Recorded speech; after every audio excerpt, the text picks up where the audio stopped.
argite namuma bakka ilmoo fi gaggeessaa ruhaati faate warabbal kaaba ilmoo fi nama gaggeessaa agartani ara waan fi hagaltu karaa nagaa hagaltu sa'atii kanatti boon qabdu wallahi islaam an kameraman waan way Yasmin Yasin manni baanan kolfan ka wallahi kamera jalatti boon beeku amma illee boon qabdan wallahi boina ara Yasmin booni ba Allah لا لا ده ما حد ده ما حد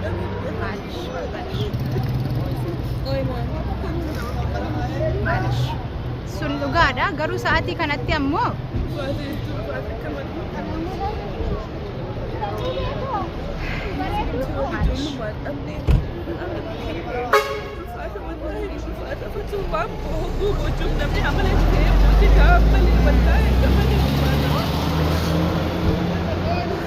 mana duwwaatti waan galaa jirti haadha abbaa fi obboleessa malee galaa jirti waan jedhu tokko fi Yasmin bu'aa jirti maal godhama kamalee ulfaata kamalee like waan amala itti tahee boochii jaamalee namni fatu wallahi rooroo ishii namni itti haisoo hubatee madaa nama abbaa madaa san dabarsee beeku waan ta'eef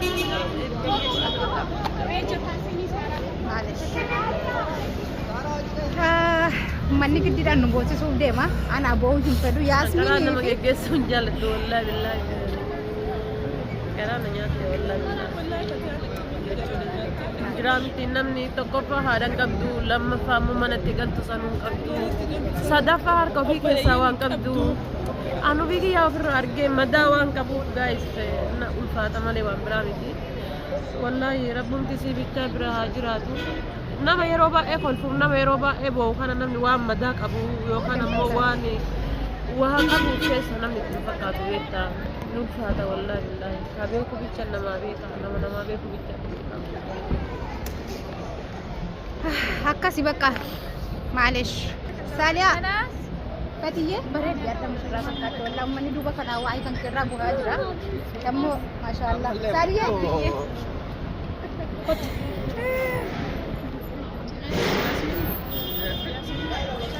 Yasmin bakka hanga kottu suuraa waliin ka'e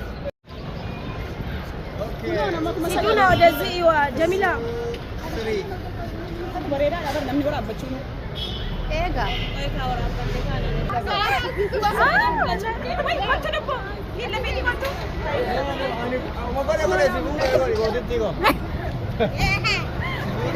ana Freddy da cameraman video ajaa'ibaa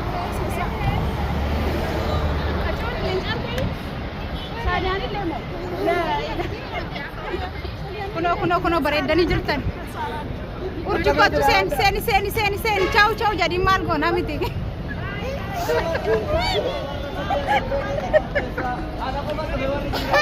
namun bu'aa jiraara malee wallahi simbaadha ara laali taayi Melubu, mami silubu. Wallahi me waan isinitti dhagahame himadha. Batiyeen galuu sababeeffachee. Wallahi fatuuni galuu sababeeffachuudhaani hedduu bakka nutti dhagahame waggaa meeqa jiraanne kaayiroo keessa waliin gaddas gammachuus kolfas xabas waan hundayyuu dabarsaa jechuudha. እና ወላሂ ገሉሲት ሄዱን ትደጋማ ማፍርትን ደጋምኔ ማ yokkam ta'e jechuudha yokkam ta'e illee garuu nagaan hagaltu saati kana keessa galuusitti bareedu saatuma bareedaa galaa jirti adda bahuun nama gaddisiisu saati si galaa si karaa nagaa jannafatuudha karaa nagaa jamiyyee bakka kuno jamilaanis induudu jamilaanis yookaan hin beekne haati fatiyaa isin kaayiroo jirtu si kana durbar namni jamilaan naampa ana siyaatu tani kura isi kana agartani me arabtitti Fatuyeen keessaniin galtu jatan kun narraa galchitanii nagaan naa galtu akka jirtutti gammachuu jireenya gaarii rabbi siidha inshallah nagaan geessee naammoo sinitti himnaa jedhaa jirti anaaf jamilaan haasaa ta'uu hin dandeenyu kameeraa jalatti innaa boo'icha qabachuu dadhabdee jirti isini maalesh wala gartani haaya waan ofiiti kun waan ofiiti warra goolii walitti galchuudhaan amma deebi'ee walii bu'aa jiran nama wasaree akkana rubbu maal rakkoo laa hawla walaa quwwata illaa billah akkanuma gardite namuma bakka ilmoo fi gaggeessaaru haati faatee warabbal kaaba ilmumoo fi nama gaggeessaaru agartanii ara waan ofi hagaltu karaa nagaa hagaltu sa'aatii kanatti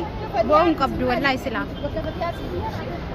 an kameeramaa waan way Yaasmiin illee asiin manni bu'aanan kolfaan wallaahi kameeraa jalatti bo'uun hin beeku ammallee hin bo'uun qabdan wallaahi hin bo'ina ara Yaasmiin hin bo'ini ba'alla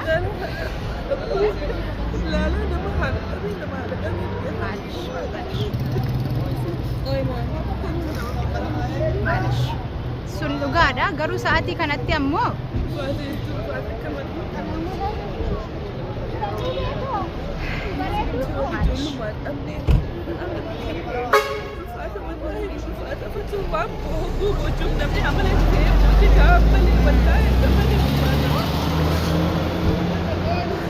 mana duwwaatti waan galaa jirti haadha abbaa fi obboleessa malee galaa jirti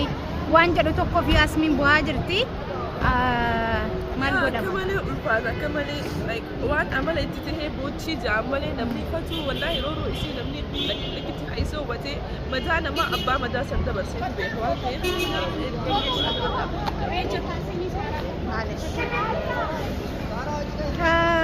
manni giddiidhaan nu boosisuuf deema ana boo'uu hin fedhu Yaasmiin karaa nama geggeessuun jaalladhu wallahi billahi karaa na nyaatte wallahi jiraamti namni tokkoffaa haadhan qabdu lammaffaa immoo manatti galtu sanuun qabdu sadaffaa harka ofii keessaa waan qabdu anu biyya ofirraa argee madaa waan qabuuf gaayis na ulfaata malee waan biraa miti wallahi rabbumti si bichaa bira haa jiraatu nama yeroo baay'ee kolfuuf nama yeroo baay'ee boo'u kana namni waan madaa qabu yookaan ammoo waan waa qabu keessa namni itti fakkaatu beektaa ni ulfaata wallahi billahi ka beeku bicha namaa beeka nama namaa beeku bicha akkasi bakka maaleesh saaliyaa fatiyye bareeddi adda mushirraa fakkaatti wallaahi uummanni duuba kanaa waa'ee kan keerraa bu'aa jira ammoo maashaallah saaliyaa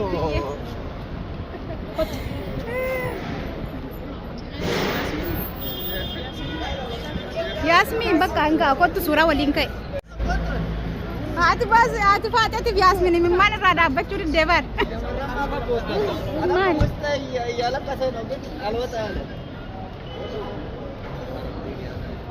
Yaasu wallahi hanga bakka amboo mama Assalamu alaikum warahmatullahi wabarakatuh family maaltu isinit dhagayamee waan isinit dhagayameetiin jedhe ibsadha gadda dhagahame Habibi taa'eera deem aboo taa'aa jirta oduuwwanti akkasittiin taa'uu akkanatti taa'ee dhagahame Fatiyaan deemuudha feemasni yeroo dura magaalaa Kaayiroo keessatti hedduun dhagahame Habibi kolfini interview taa'aa jirta gadda sit dhagayame ibsadhu maalata normaal akka YouTube haadha seenaa irratti affeeramee hedduu bareeda irra deebi hunduu Assalamu alaikum warahmatullahi wabarakatuh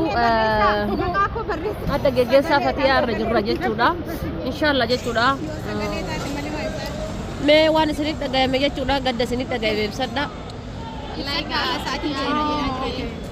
addaan deemuun namatti dhuunfaatu hedduu wallahi hedduu dhagahame bakka rabbi nagaa ay maali amma deemu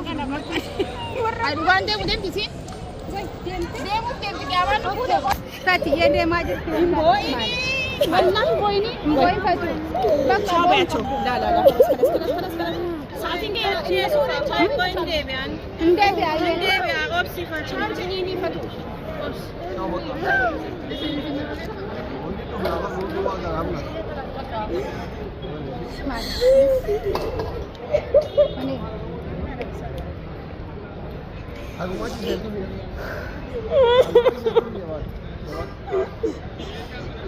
Era gato era especial. Cántale Dios.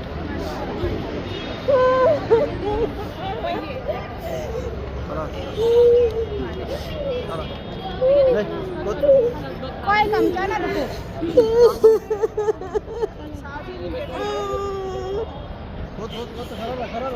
Karawa la karra jirte Fatiyeen boyin ka